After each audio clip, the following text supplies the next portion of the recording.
hombre de Mesoamérica, como el hombre de cualquier otro lugar, vivió en tiempos antiguos pendiente de los dioses. Dedicó su esfuerzo y su tiempo a edificar templos en los que rendirles culto. Y gracias a eso sabemos algo, no demasiado, de culturas que sin ese afán constructivo al servicio de los dioses habrían pasado por este mundo sin dejar testimonio alguno de su existencia. Pero hay un aspecto de los templos mesoamericanos que los hace equiparables a los de Sudamérica, el Mediterráneo, Asia y por extensión a los templos que edificó el hombre antiguo.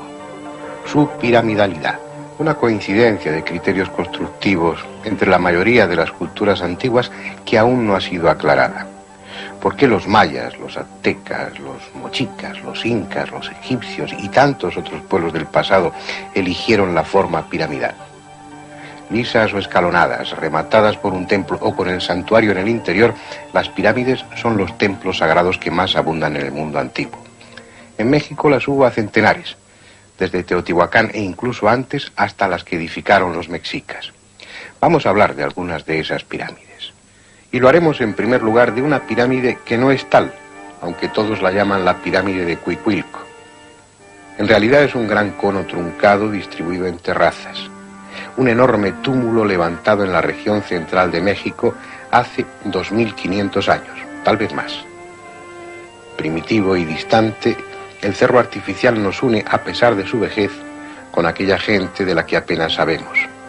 Porque es un monumento que refleja el mismo afán de trascendencia, la misma angustia ante el morir que los hombres de ahora continuamos sintiendo. La mal llamada pirámide de Cuicuilco era, como no, una plataforma para el más allá, un lugar en cuyo derredor enterrar a los muertos. Ellos, como nosotros, creían o querían creer que la muerte no es sino el nacimiento a otra vida más plena y menos ingrata. Por eso enterraban a sus muertos en posición fetal y los confiaban al seno de la madre tierra, para que en ella se produjese la nueva gestación. Piadosamente, como 1000 pueblos en 1000 tiempos diferentes, los que construyeron el túmulo de Cuicuilco colocaron en las tumbas de sus familiares vasijas con ofrendas, con alimentos y pequeñas figuritas de barro que representaban probablemente a familiares o a servidores. La idea debía ser para que les acompañaran en esa nueva vida o para que aliviaran la tremenda soledad de esperar al nuevo nacimiento. En cualquier caso, gracias a ese culto que rodea a la muerte, sabemos de ellos, sabemos de su vida, de sus costumbres y de su industria.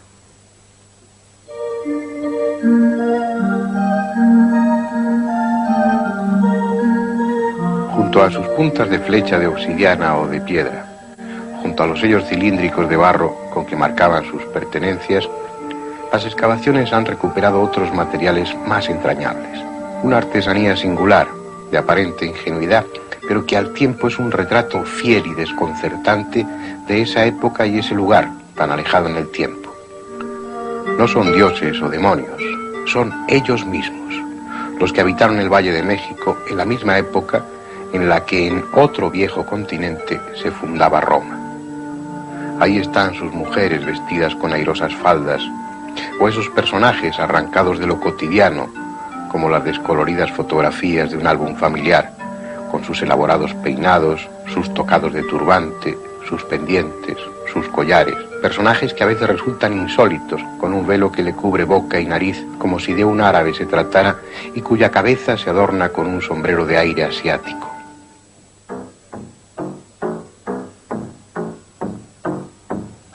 Todo ello fue tragado por el tiempo, las gentes de ese periodo apenas conocido y la pirámide misma. El monumento más grande y solemne de esa época, aunque no tanto que no pudiese con él la naturaleza desatada. Lo que en otros lugares de México cubrió la selva, aquí fue cubierto por la lava.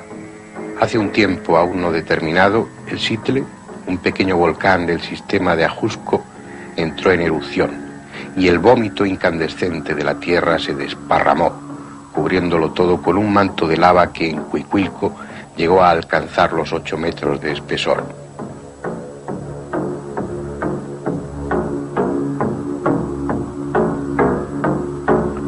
Los que sobrevivieron se marcharon de ese lugar abrasado y la mal llamada pirámide quedó sola, con su collar de tumbas alrededor, medio cubierta con un grueso sudario, hasta que las gentes de ahora la liberaron de él, haciéndole un sitio entre sus edificios de cristal y cemento.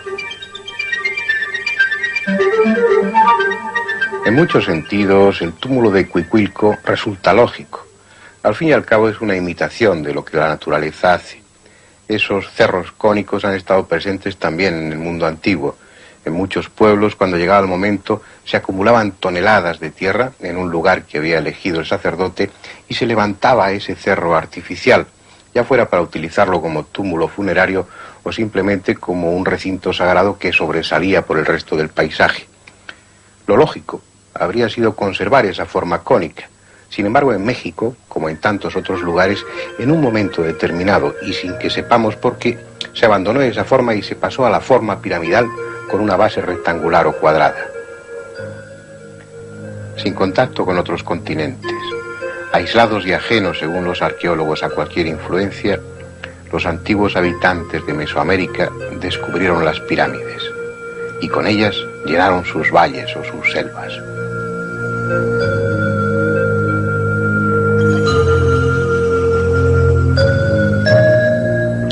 Algunas de esas pirámides constituyen obras de tal magnitud que resulta difícil imaginar el esfuerzo y las generaciones de obreros necesarias para su construcción.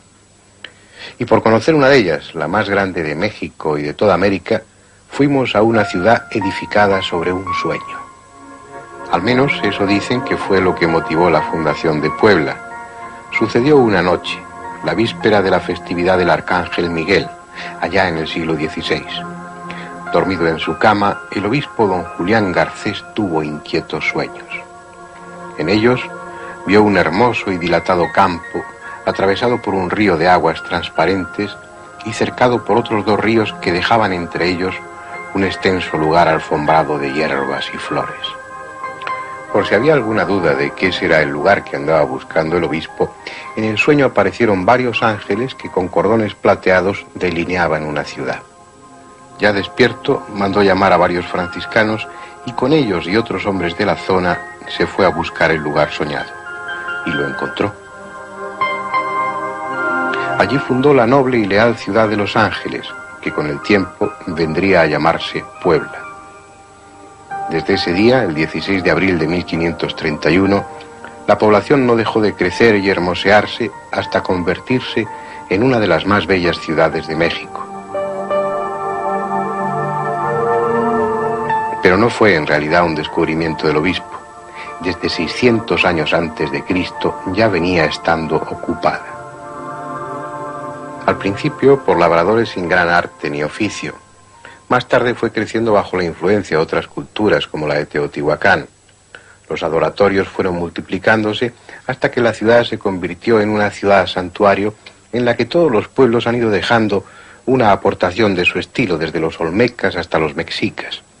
Bajo la influencia de unos y de otros, la ciudad creció y crecieron sus templos, y uno de ellos en forma tal que no hay ningún otro que pueda compararse en tamaño por toda América.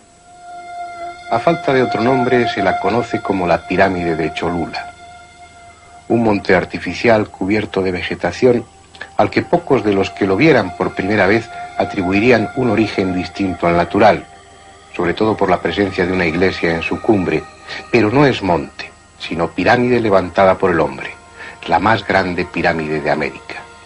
Cada lado de su base mide 350 metros y la altura se acerca a los 65. 3,5 millones de metros cúbicos es su impresionante volumen. Mucho para ser obra del hombre y apenas nada comparado con la inmensa mole del Popocatépetl, el volcán sagrado cuyo rostro está eternamente cubierto por la nieve. Como tantas otras pirámides mexicanas, es la última piel de un viejo corazón, edificada sobre otra y esta sobre una aún más antigua. En la maqueta no está la actual, representada por el foso rectangular y la cúspide, para que pueda verse la otra pirámide anterior, con 9 terrazas escalonadas y otra más primitiva cubierta por ella. Como parte de la última estructura, cubierta de monte bajo y árboles, está la iglesia coronando el conjunto a modo del copete de una tarta. el postre apoteósico de un banquete en honor del sincretismo. Los nuevos dioses se imponen a los viejos, pero los lugares sagrados permanecen. No importa que en ellos los templos se amontonen, porque es en función de ideas parecidas, al servicio de religiones que en el fondo son todas similares. Solo cambia la envoltura. El contenido es siempre el mismo, el diálogo del hombre con los dioses. En cierto modo es aleccionador que iglesia y pirámide formen un todo unido, inseparable, hasta que un día otros vengan y sobre iglesia y pirámide construyan otro templo. Dice una leyenda, anterior a la llegada de los frailes españoles, que hace mucho tiempo, cuando el último diluvio destruyó la tierra, sobrevivieron 7 gigantes o 7 reyes, y que uno de ellos mandó construir la pirámide de Cholula para llegar hasta el cielo.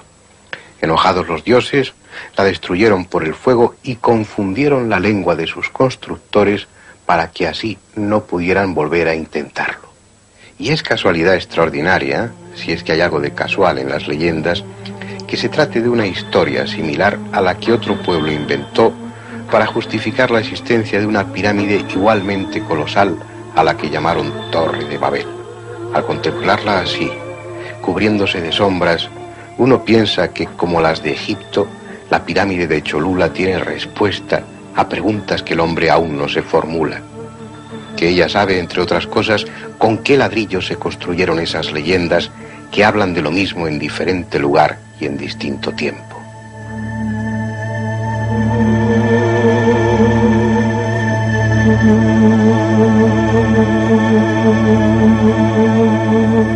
Leyendas que en México son tan frecuentes como las pirámides. Cuando los cronistas españoles recogieron los relatos fragmentados de la historia pasada de Mesoamérica, apenas encontraron otra cosa que leyendas. Había transcurrido demasiado tiempo desde que las viejas culturas, las auténticamente importantes, desaparecieran. Los mexicas carecían de historia digna de contarse y se habían adjudicado para sí la de otros pueblos, pero deformada ya en leyenda.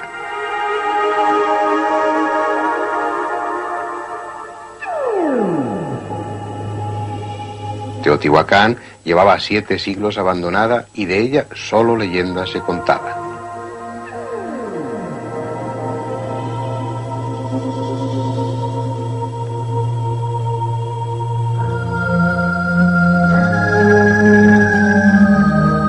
Los mayas, que aún había a la llegada de los españoles, apenas tenían ya que ver con los antiguos mayas de Tikal o Palenque y solo leyendas recordaban.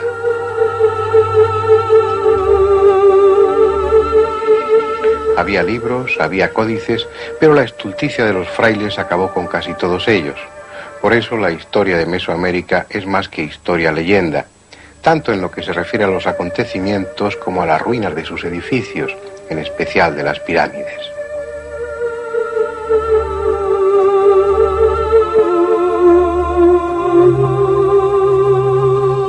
Hubo de aquellos pueblos uno que sintió como ningún otro la fiebre piramidal, llevando su locura geométrica al extremo de construir pirámides agudas como puntas de flecha en el ambiente menos propicio. Fue el extraño pueblo de los mayas, los señores de las selvas, los medidores del tiempo, los orfebres de la piedra.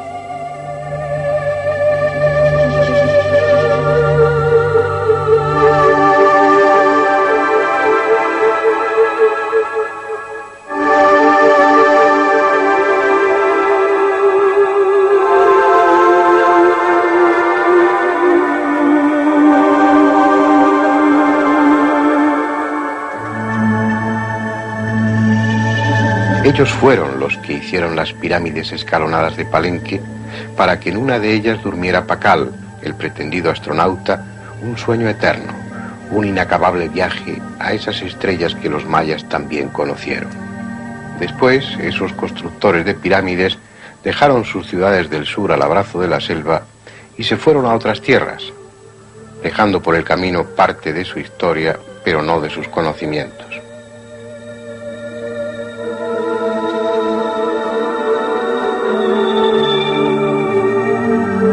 Nació así el nuevo imperio en la península del Yucatán. Fue un proceso que llevó siglos, pero que al contemplar los restos de Uxmal, uno piensa que valió la pena.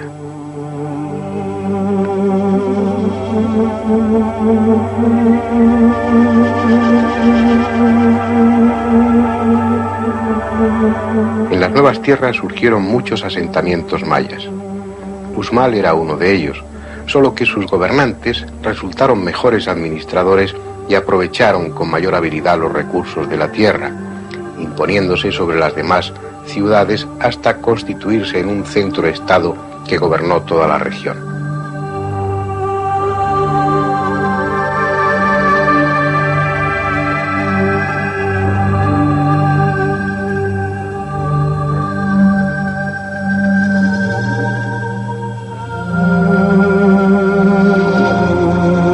Creció en recursos y creció en edificios.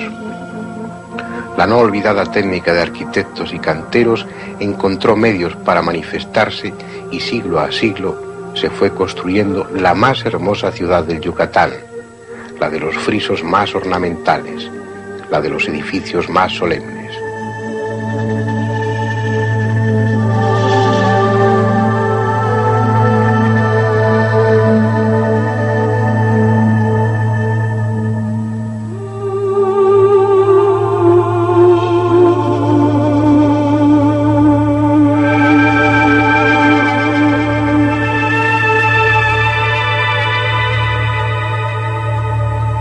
En ella el turista encuentra tema en que cansar su mirada, recorriendo grecas, celosías, mascarones, y el entendido encuentra evidencia del conocimiento maya. Orientaciones precisas al lugar del horizonte donde el Sol o Venus eran devorados en determinadas fechas por la Tierra.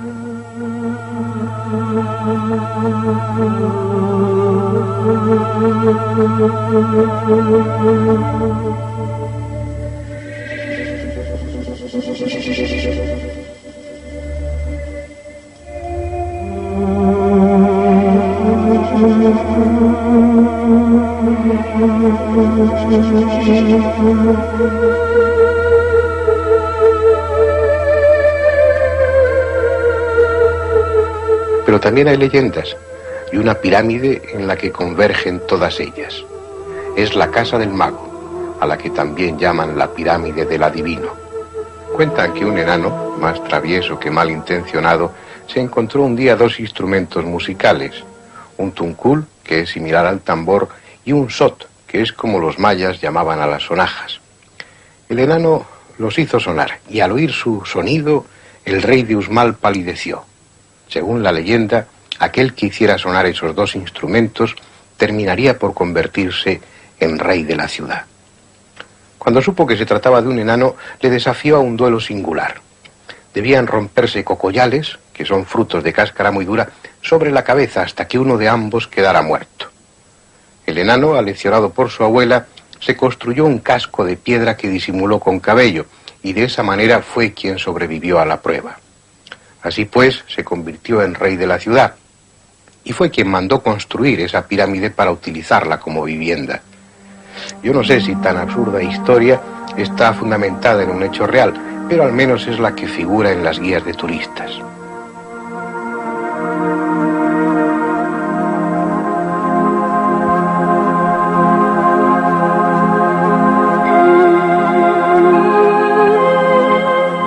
Sin embargo, la pirámide del adivino cuenta con otra historia aún más extraña. Una historia que parece aludir al recuerdo deformado de un héroe mitológico. Un niño que nació de un huevo incubado por un hechicero.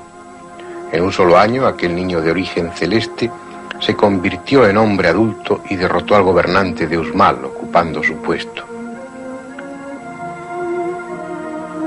A él se le atribuyen muchas y colosales proezas, entre ellas la de haber construido esta pirámide en una sola noche. La realidad es que fueron necesarios varios siglos para terminarla, porque se trata de 5 estructuras superpuestas, y puede que aún haya alguna más sin identificar. Fue una de las pirámides genuinamente mayas, tal vez la última. En cierto sentido, un monumento que ellos levantaron en memoria de sí mismos.